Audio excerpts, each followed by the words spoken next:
Et si un seul événement avait changé le cours de l'humanité? Bienvenue dans Chroniques du possible, la chaîne où l'on explore les chemins que l'histoire n'a jamais pris. Aujourd'hui, nous allons poser une question qui hante les esprits depuis plus de 70 ans. Une question qui fait frissonner, qui dérange, qui oblige à regarder notre propre monde différemment. Et si l'Allemagne nazie avait gagné la Seconde Guerre mondiale? Et si les armées du Troisième Reich avaient triomphé? Si la croix gammée avait flotté sur les capitales du monde? Si l'histoire avait tourné à l'opposé de ce que nous connaissons?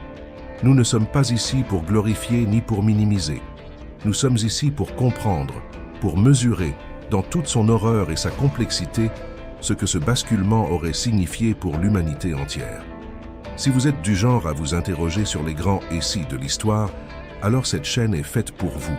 Abonnez-vous et rejoignez ceux qui osent penser l'impensable. Pour comprendre ce scénario, il faut d'abord se rappeler à quel point la victoire alliée n'avait rien d'inévitable. Nous sommes en septembre 1939. L'Allemagne envahit la Pologne. En moins de 18 mois, le Reich s'étend de l'Atlantique à la frontière soviétique. La France, puissance militaire que l'on croyait redoutable, capitule en 6 semaines à peine. L'Angleterre résiste seule dans l'obscurité de ses nuits bombardées. Et en juin 1941, Hitler commet ce qui sera rétrospectivement considéré comme son erreur fatale. Il ouvre un deuxième front en attaquant l'Union soviétique. Puis vient décembre 1941.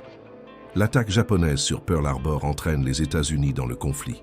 Dès lors, la balance industrielle et humaine penche inexorablement du côté des Alliés. En 1943, Stalingrad marque le début du reflux.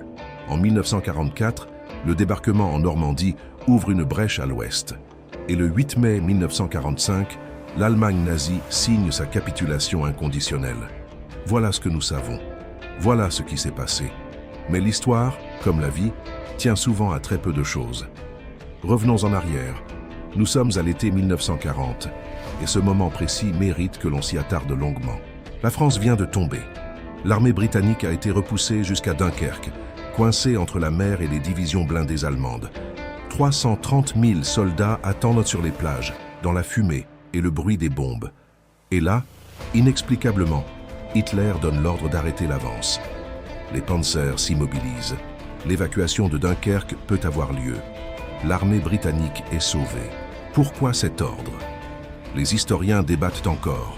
Peut-être une prudence tactique, peut-être une volonté de ménager les Britanniques en vue d'une paix négociée. Peut-être simplement la fatigue des machines et des hommes. Mais imaginez un instant que cet ordre n'ait jamais été donné. Imaginez que les blindés allemands aient continué leur course jusqu'à la mer. L'armée britannique est capturée ou anéantie. Churchill, privé de ses soldats, de son prestige militaire, de toute crédibilité pour résister, est contraint de négocier. Ou bien il est renversé par ceux, à Londres, qui veulent la paix à tout prix. C'est là que notre histoire bascule. C'est là que le monde tel que nous le connaissons commence à se dissoudre. Sans l'évacuation de Dunkerque, la Grande-Bretagne est à genoux dès l'automne 1940. Un traité de paix est conclu. Pas une capitulation totale, Hitler n'en a pas nécessairement besoin. Il veut la neutralité britannique, la reconnaissance de sa domination sur le continent européen et la liberté d'agir à l'Est. Les Britanniques, épuisés, meurtris, abandonnés par la logique militaire, acceptent. Churchill est écarté. Un gouvernement de compromis prend le pouvoir. L'Empire britannique survit, amoindri, humilié, mais survivant. Et alors, Hitler se retourne vers l'Est avec toutes ses forces. L'opération Barbarossa, lancée en juin 1941 dans notre réalité avec des ressources déjà étirées sur 2 fronts, se déroule ici dans des conditions radicalement différentes. Pas de bataille d'Angleterre qui a usé la Luftwaffe. Pas de résistance atlantique qui mobilise des divisions entières. La machine de guerre nazie frappe l'Union soviétique avec une puissance concentrée, redoutable, sans partage. Moscou tombe à l'automne 1941. Ce n'est pas une certitude absolue. L'hiver russe, la résistance soviétique, la profondeur du territoire sont des obstacles réels. Mais sans la pression à l'ouest, sans la nécessité de disperser les forces, le scénario devient plausible. Staline, privé de sa capitale symbolique, peut-il maintenir la cohésion d'un empire aussi vaste? Peut-être. Mais la guerre à l'Est se prolonge dans des conditions beaucoup plus favorables au Reich. Et pendant ce temps, Pearl Harbor. Le Japon attaque toujours les États-Unis en décembre 1941. Mais cette fois, Roosevelt fait face à un dilemme différent. L'Europe est déjà perdue, ou presque. L'Angleterre ne combat plus. Engager des millions d'Américains dans une guerre continentale en Europe, pourquoi? Pour libérer un continent qui a peut-être déjà choisi ou accepté sa défaite. L'opinion publique américaine, profondément isolationniste avant Pearl Harbor, se concentre sur le Pacifique. On combat le Japon. On laisse l'Europe à son sort. À partir de 1943-1944, dans cette réalité alternative, le Troisième Reich consolide sa domination sur l'Europe continentale. Il faut imaginer ce que cela signifie concrètement. La General Plan Ost, ce plan d'extermination et de colonisation massif que les nazis avaient élaboré pour l'Est européen, entre en application à une échelle inimaginable. Des dizaines de millions de slaves sont déplacés, exterminés ou réduits en esclavage pour permettre la colonisation germanique des terres de l'Est. L'Holocauste, qui dans notre réalité a causé la mort de 6 millions de Juifs d'Europe, s'étend sans opposition ni libération possible à des populations encore plus vastes. Il n'y a pas de Nuremberg, pas de tribunal, pas de regard du monde sur ces crimes, parce que le monde regarde ailleurs, ou n'a pas les moyens de regarder. L'Europe devient un espace économique unifié sous commandement allemand. Les ressources du continent, le pétrole roumain, le blé ukrainien, le charbon français, l'acier belge, alimentent une machine productive redoutable. L'Allemagne nazie, paradoxalement, développe des capacités industrielles et technologiques considérables, portées par le travail forcé de millions d'esclaves et par les cerveaux scientifiques qu'elle a soit gardés, soit volés à l'Europe conquise. Car voilà une ironie cruelle de l'histoire. C'est le régime nazi qui a chassé Einstein, Fermi, Szilard et tant d'autres brillants physiciens vers les États-Unis. Ce sont ces exilés qui ont rendu possible le projet Manhattan. Dans notre scénario alternatif, l'Allemagne n'a peut-être pas chassé tous ses scientifiques, ou bien elle a capturé ceux d'autres nations. La bombe atomique, cette arme qui a mis fin à la guerre du Pacifique dans notre réalité, aurait-elle vu le jour en premier dans les laboratoires du Reich ou à Los Alamos malgré tout, mais sans l'urgence d'une Europe à libérer? La course au nucléaire dans ce monde prend une tournure terrifiante et incertaine. En Asie, le Japon et l'Allemagne se partagent progressivement les sphères d'influence. Le Pacifique reste un théâtre de guerre intense entre Tokyo et Washington. Mais l'Europe est fermée. Le Moyen-Orient, avec ses réserves pétrolières, est l'objet d'une lutte d'influence entre un Reich triomphant et une Amérique qui cherche ses propres marges de manœuvre. Et la résistance. Elle existe, bien sûr. Elle a toujours existé, même dans les conditions les plus oppressives. Des maquis dans les forêts de Pologne, des réseaux clandestins à Paris, des partisans dans les montagnes des Balkans.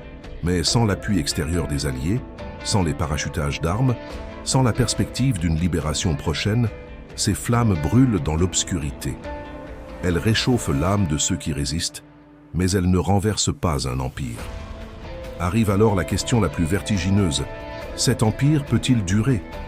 Les historiens spéculatifs sont divisés. Certains, comme Robert Harris dans son roman Fatherland, imaginent un Reich stable, bureaucratisé, qui cache ses crimes derrière la prospérité des vainqueurs. D'autres pensent que les contradictions internes du nazisme, sa violence intrinsèque, sa logique d'autodestruction, la concurrence féroce entre ses hiérarques, l'auraient conduit à s'effondrer de l'intérieur, tôt ou tard. Car le nazisme n'est pas un système politique rationnel. C'est une idéologie fondée sur la guerre permanente, sur la désignation continue d'ennemis, sur la violence comme mode de gouvernement. Une fois les ennemis extérieurs vaincus, qui désigne-t-on? Les dissidents intérieurs, les concurrents au sein du parti, les populations qui ne correspondent pas aux critères raciaux. Un empire nazi stable est presque une contradiction dans les termes, mais tôt ou tard, cela peut signifier des décennies. Et des décennies de domination nazie sur l'Europe, c'est des générations entières élevées dans l'idéologie du Reich, des générations sans liberté de penser, sans presse indépendante, sans université libre. C'est la destruction méthodique de ce que nous appelons la culture européenne. Cette culture née des Lumières, du rationalisme, de l'humanisme, qui a pris des siècles à se construire. Le monde se fragmente alors en blocs.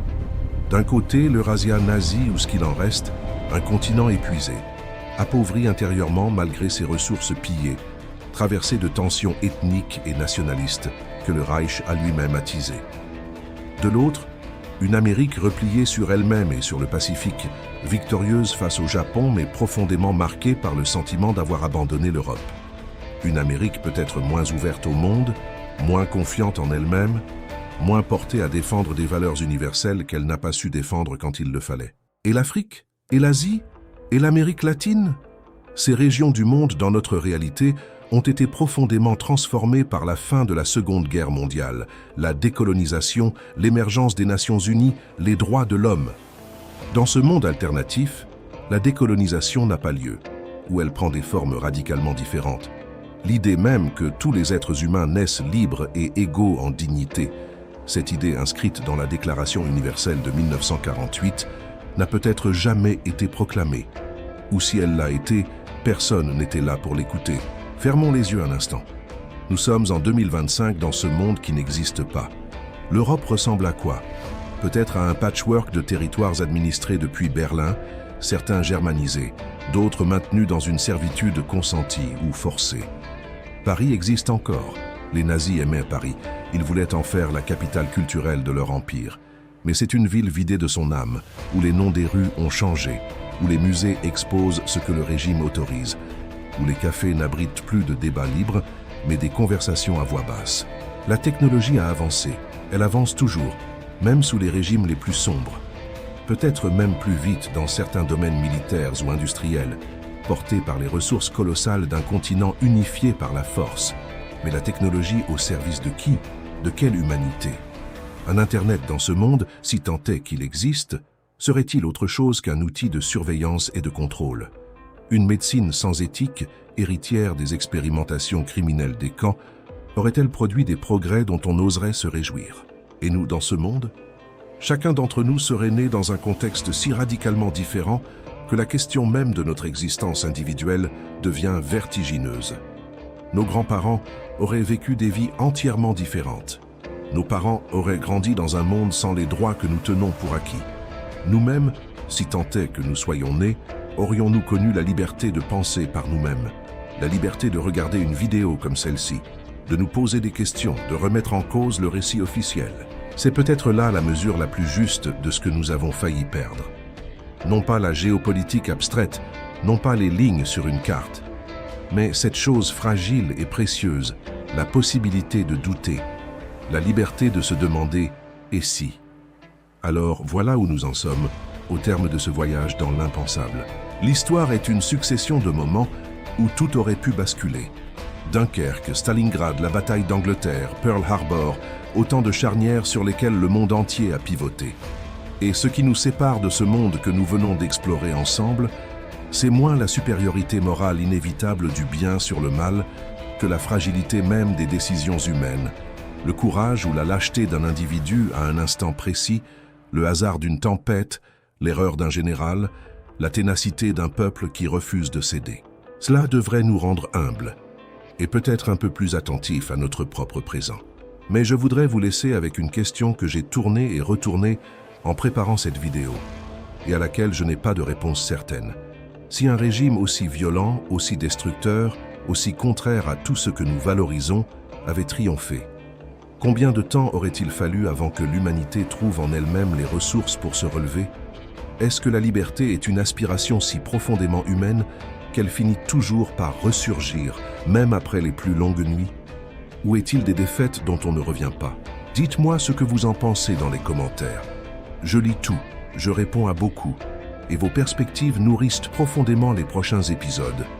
Et si cette question vous a hanté autant qu'elle m'a hanté, partagez cette vidéo, parce que certaines réflexions méritent d'être pensées à plusieurs. La semaine prochaine, dans Chronique du possible, nous explorerons une autre bifurcation de l'histoire. D'ici là, continuez à vous demander ce qui aurait pu être. C'est peut-être la meilleure façon de comprendre ce qui est.